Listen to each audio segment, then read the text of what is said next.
Thank you all for coming. It's a pleasure to have you here. My name is Adam Early. I'll be moderating the panel today.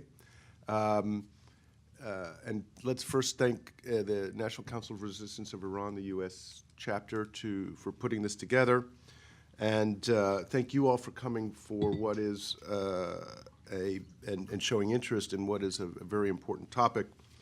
We're here to discuss a new book that explores a very dark chapter in the history of not just Iran, but the civilized world.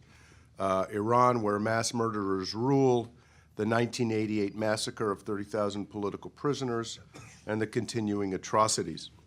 To my immediate left is Ambassador, a lot of ambassadors up here, by the way, Ambassador Kenneth Blackwell, Miss Suna Samsami, who is with the National Council of Resistance of Iran and is the representative of the United States for this organization. The Honorable Linda Chavez, who is chairman of the Center for Equal Opportunity.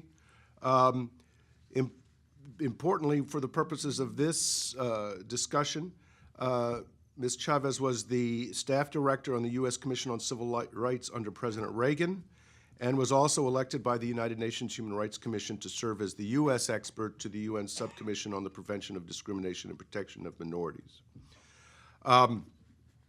Finally, wrapping all of it up will be my good friend, Ambassador Mark Ginsburg.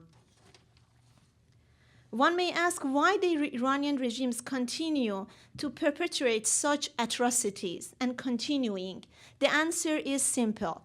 It fears its population. As you see, just last year, more than 11,000 demonstrations all over cities in Iran has been taking place. And that's why Iranian regime continuously executes Iranian people to silence them, to suppress them, not to be outspoken about a future and freedom in Iran. Which is why I think it is so important that this book has been published. You can sit and read every page and digest it within an hour.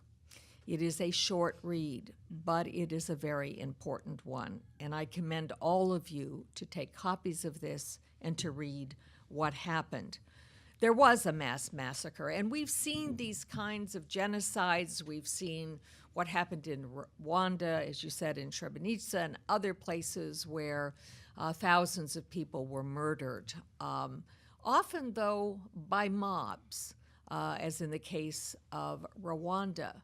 What took place in 1988, though, was very different. It was much more a crime of the state. It was the state and its various organs that were rounding up people, imprisoning them, torturing them, and ultimately executing them. Let me first say that it was a high honor to be asked to write the foreword to this very important work, and I commend its reading to all within my voice, the hearing of my voice.